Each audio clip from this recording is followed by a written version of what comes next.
साथियों, आप सभी को टीचर सारथी चैनल में हार्दिक स्वागत है।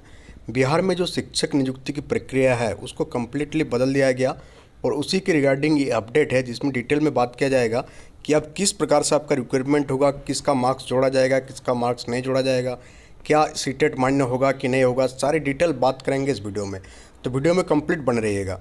पहले जो व्यवस्था थी शिक्षक नियुक्ति का उसमें 9,222 जो है नियोजन इकाइयाँ थी, उसको अब ख़त्म कर दिया गया। जो 38 जिलों में थी उसको ख़त्म करके अब जो आपका नियुक्ति प्रक्रिया होगा उसका जिम्मा जो है आपको बीपीएससी को दिया जा सकता है, बीएसएससी को या विद्यालय सेवा आयोग को दिया जा सकता है। जो कुछ ही दिनों में मालूम चल जाएगा कि ये नियमावली जो है, जो नियमावली बनकर तैयार है और इसको जैसे कैबिनेट के पास जाएगी तो नियमावली को स्वीकृति मिल जाएगी और कंप्लीट डिटेल्स आ जाएगा। तो ये तो क्लियर हो गया कि अब आपका जो नियोजन होगा अब आयोग के माध्यम से होगा। तो आयोग जो है एक क्राइटेरिया सेट किया है जिसके अकॉर्डिंग जो है आपका रिक्वायरमेंट होगी। तो क्या होगा, आपका एग्ज़ाम होगी कि नहीं, पहला डाउट आपके पास है कि आपका एग्ज़ाम होगी कि नहीं।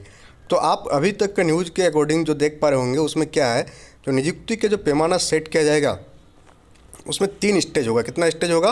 3 स्टेज। पहला स्टेज में आपका जो टेट क्वालिफिकेशन होगा, टेट में कौन कौन सा टेट मान्य होगा। आप अगर बिहार टेट पास किए तो वो टेट आपका तो 100% मान्य होगा। दूसरा सीटेट भी मान्य होगा इसमें। तो जो विद्यार्थी बिहार टेट में शामिल नहीं हुए थे या बिहार टेट पास नहीं किया, अगर उसके पास सीटेट का सर्टिफिकेट है तो वो भी इस रिक्वायरमेंट में क्या हिस्सा ले सकते हैं। और आपका जो भी मार्क्स आया है, यानी कि बिहार टेट, सीटेट या स्टेट का जो रिजल्ट में जो भी अंक मिला है उसका 60% वेटेज दिया जाएगा। तो आप यहाँ समझ पा रहे हैं कि आपका टेट एग्ज़ाम अब इम्पोर्टेंट हो गई। अगर टेट एग्ज़ाम सिर्फ पास करने से नहीं होगा, उसमें आपको मार्क्स भी लाना होगा। तो 60% मार्क्स जो आपका वेटेज जुड़ेगा, किससे जुड़ेगा? आपका टेट के मार्क्स से जुड़ेगा। वो सीटेट भी हो सकती है, बिहार टेट भी हो सकती है।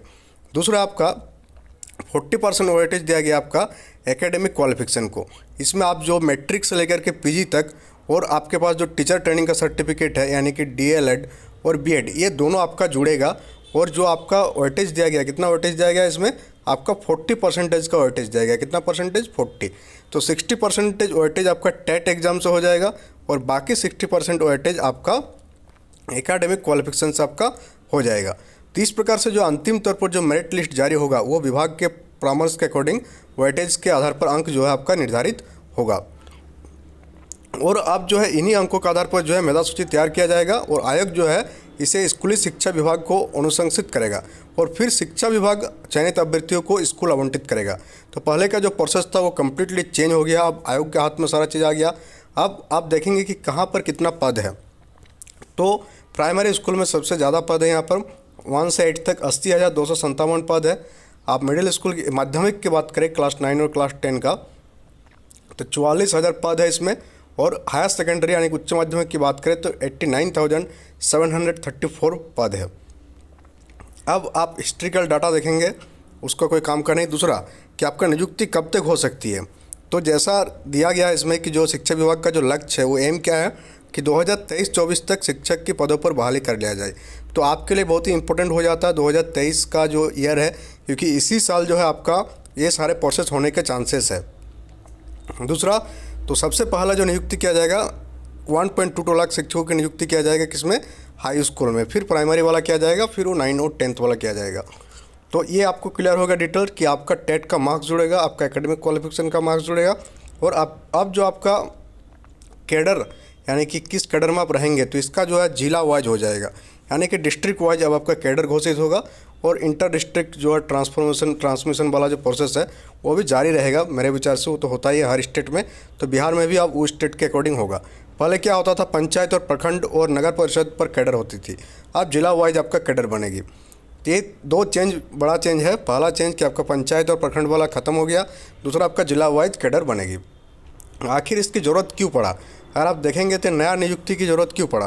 तो 2005 से लेकर के 2015 तक जितनी भी बहाली हुई थी उसमें बहुत सारा गड़बड़ियाँ सामने आई और अभी तक मात्र 80,000 शिक्षकों का सर्टिफिकेट का ही जांच हो पाया है, जबकि नियुक्ति बहुत ज़्यादा हुई थी। नया नियमावली में क्या हो जाएगा, जिला वाइज कैडर हो जाने से जो मासिक वेतन वृद्धि हो गया, भुगतान, ये सारी चीज़ें में क्या हो जाएगा, सहूलियत हो जाएगी। पुराने नियमावली में जो ट्रांसफ़र वाला प्रॉब्लम थी, ट्रांसफ़र में बहुत दिक्कत आती थी, अब वो दिक्कत नहीं आएगी। तो इस प्रकार से आप देख पा रहे हैं इससे ट्रांसफॉर्मेशन बढ़ेगी, यानी कि पारदर्शिता अधिक होगी। तो ये आपके लिए गुड न्यूज़ है कि आप जो है आप इसका जो आपका जो नियुक्ति होगी शिक्षकों की अब आयोग के अकॉर्डिंग होगी। तो अगर आप टीचिंग रिलेटेड एग्जाम का प्रिपरेशन करते हैं तो टीचर सारथी चैनल के साथ जुड़े। केवीएस के क्लासेस ऑलरेडी चल रहे हैं, उन क्लासेस को अटेंड करें सो दैट केवीएस में मैक्सिमम टू मैक्सिमम गेन कर सके। उसके बाद सुपर टेट का क्लास होगा और फिर बिहार टेट का भी क्लास लिया जाएगा। तो कंप्लीट प्रिपरेशन के लिए टीचिंग एग्जाम का आप टीचर सारथी चैनल के साथ जुड़ सकते हैं। Thank you.